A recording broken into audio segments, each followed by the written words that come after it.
Let's face it, the chatter around AI in the workplace, it's definitely moved beyond just talk, hasn't it? Oh, absolutely. It really feels like we're stepping into something new. Yeah, a new era. And keeping up with these changes, well, it feels essential now if you want to understand, where work is going. But who has the time? Seriously, wading through all the white papers, the reports. Exactly. Yeah. That's why we're here. Today, we're doing a deep dive into something creating a lot of buzz. Google's Gemini for Workspace. Mhm. Think of this as your uh, express lane to understanding what it is and why it might be a pretty big deal for how you work. Precisely. We've gone through this really comprehensive report. Gemini for Workspace, La Revolución de la AI. Quite the title. Yeah, the AI revolution. Bold. Bold, but it's packed with insights. Our job today, pull out the really crucial stuff, help you see how Gemini could, well, maybe fundamentally change things. Okay, let's unpack that then. The report, it really leans into Gemini's potential, right? Points to four big areas. That's right. Four main things. How we manage knowledge. Yeah. How we automate those, repetitive tasks that just eat time. We all have those. How teams connect, collaborate. And finally, how we use data for, well, smarter decisions. And they really hammer home the timing, don't they? Citing that Gartner stat. Yeah, the 70% one. By 2025, so like next year, Yeah. 70% of workplace interactions could have AI involved somehow. Wow, that's soon. It really is. And what's powering Gemini, according to this report, is pretty interesting. Four core things mentioned right at the start. Go on. First, it's natural language understanding. Apparently, it gets the nuances, So it understands, not just processes words. kind of, yeah. Mm. Second, multimodality. It handles text, but also images, data, all together. Okay, that sounds powerful. Third, deep integration. It's built into Workspace, the tools lots of us use every day. Right, like docs, sheets. Exactly. And fourth, maybe the biggest, personalization. It adapts to how you work, your team's workflows. So, okay, our mission here is to really dig in. Is Gemini for Workspace genuinely this unified platform? Can it supercharge productivity like they say? That's the core question. And the source material, it gives us a roadmap, right? 5 strategic objectives it covers. Yep, and we'll use those to guide us. First, understanding the tech itself, the architecture, then analyzing the real-world impact on how things get done, operations. Makes sense. Third, comparing it, how does it stack up? Fourth, adoption, how do you actually bring it into an organization? Crucial. And finally, maybe most importantly for many, security and governance. Can't forget that. Absolutely not. Okay. So let's start where the report starts, under the hood, the technical architecture. Right. You need to grasp the foundation to see what it can do. It's described as having 3 layers. 3 layers, yeah. Yeah, foundational models at the bottom, then an integration layer, and the user experience layer on top, what we actually interact with. Got it. So foundational models. Yeah. That's the AI brain, essentially. Pretty much, yeah.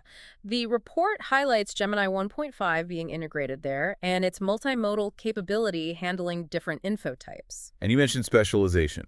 Exactly. It's not just one generic model. There are versions tweaked for docs, sheets, meat, even specific industries. That's quite sophisticated. It really is. Gemini 1.5, handling text, images, data, all at once. That's central. Imagine it reading a document, seeing an image in it, processing linked data, all in one flow. Okay, wow. And the layer above that, the integration layer. Right, the connector piece. Yeah. Super important. This uses APIs. Think of them like digital messengers. Okay. To talk to other key systems like your ERP or CRM. It needs to pull and push data. So it doesn't just live inside Google Workspace. No, it connects out. Yeah. It also has adapters for different file types and things called webhooks.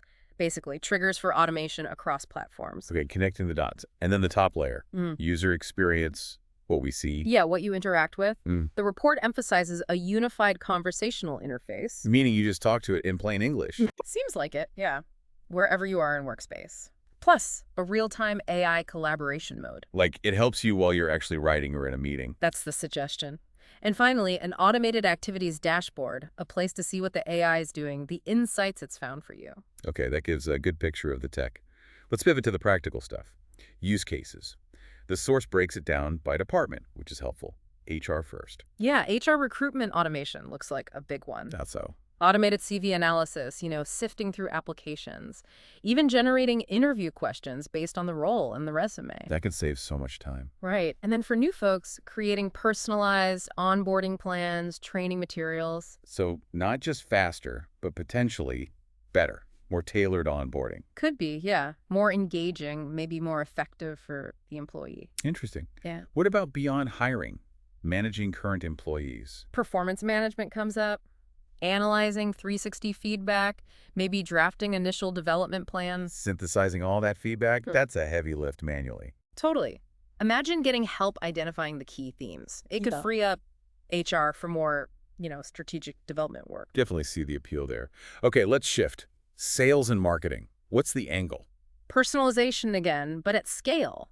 That seems key. Right. Generating personalized sales proposals automatically based on customer history, interactions. Tailoring the pitch specifically to each lead that could seriously move the needle on conversions. You'd think so. And beyond just individual outreach. Broader strategy. Yeah. Processing big market research reports, pulling out key trends, competitor insights automatically. Instead of someone spending days reading it all. Right. And automating campaigns, generating content drafts, emails, social posts, even scheduling them intelligently. So the team focuses more on the big picture, the creative stuff. That seems to be the idea. Less getting bogged down in the execution grind. Okay, operations and logistics. Efficiency is king there. What applications jump out? Predictive analytics seems huge. Using Gemini for better demand forecasting, optimizing inventory. That could cut waste, save on storage costs. Yeah. Real bottom line impact. Potentially, yeah. And consolidating data automatically. Yeah. Pulling from different sources into live dashboards for leaders. No more manual report building. That's a dream for some teams. Probably. And document management too, which is often a headache in ops. How does Gemini help there? Intelligent classification of contracts, pulling out key clauses automatically. So finding expiration dates, obligations, specific terms, much faster. That's the promise. Big time saver for legal review, compliance checks. Okay, last department mentioned, product development, critical area. Absolutely. Here, it's about handling vast amounts of technical info. Like competitive analysis. Yes, speeding that up by processing patents, technical papers, finding innovations, gaps. On documentation. Automating initial drafts of technical manuals from the product specs. Saving engineer time. Makes sense. Even bug fixing gets a boost. Apparently. Automatic bug classification, prioritization based on severity, frequency. Helping teams focus on the right bugs first. Exactly. Faster fixes, more stable products, hopefully. Okay, so we see the potential across the board, but how does a company actually do this? Implement something this big? The report has a modeling that. It does, yeah. 4-phase model. Sensible steps. Phase 1. Preparation. 0 to 2 months, roughly. It's about auditing your current workflows. Where can AI help most? Finding the best starting points. Right. And picking pilot teams, enthusiastic people, good representation, plus setting up the basic security governance rules. Laying the groundwork. Solid foundation needed. Okay, phase 2. Controlled pilot. Maybe 2 to 5 months. This is where you actually give Gemini to those pilot teams. Test rabbit. Yep. Provide good adaptive training, they call it, so people actually use it well. And crucially, set up metrics. Track the impact, get feedback. Learn from a smaller group first. Smart. And if the pilot goes well, then you move to phase 3, gradual expansion, 5 to 9 months. Rolling it out wider. Strategically, yeah. More departments, more teams. You also start developing more custom AI workflows for specific needs. Tailoring it more. And tackling integration with older systems, legacy stuff. That can be tricky but necessary. Right, making sure everything talks to each other. And the final phase. Phase 4 is continuous optimization. 9 months plus, and it's ongoing. Never really done. Pretty much. This is where you analyze the real ROI based on those metrics you set up. See if it's actually paying off. Exactly. You keep refining the AI models, tweaking things based on how the organization changes, and then scale it fully across the whole company. Okay, that process makes sense. Now, you mentioned ROI. Yeah. The money side, always important. What does the source say about costs? It breaks it down. There's the per-user license cost for Gemini features. Okay, subscription fees. Right. Then professional services paying experts for the initial setup configuration. Getting it running properly. And don't forget training costs, plus managing the organizational change. Getting people comfortable, skilled up.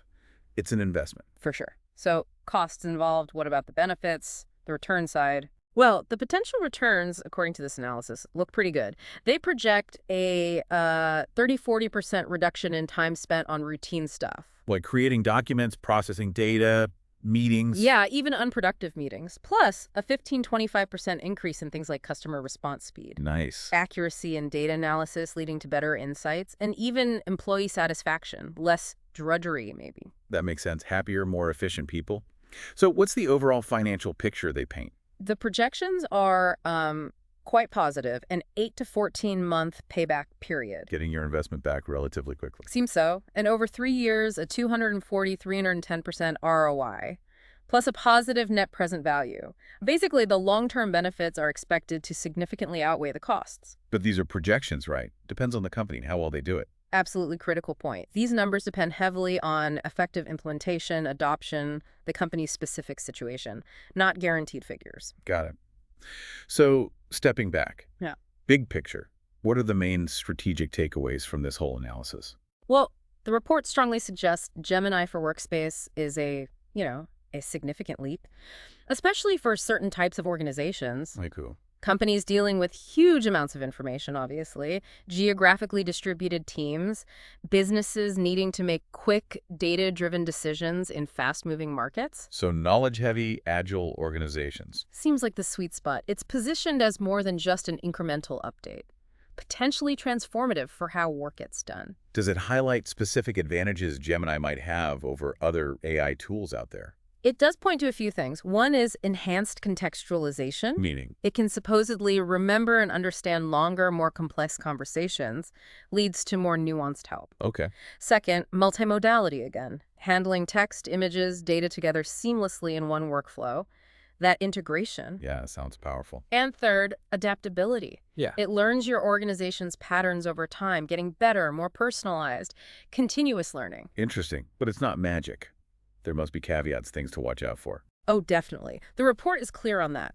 Implementation needs care. Security is huge. Especially with sensitive data. Paramount. You need careful setup, ongoing monitoring, and the human-side adoption programs are vital. It's a cultural shift, too. Training, support, getting buy-in. Exactly. And integrating with older legacy systems, that can be a real technical challenge.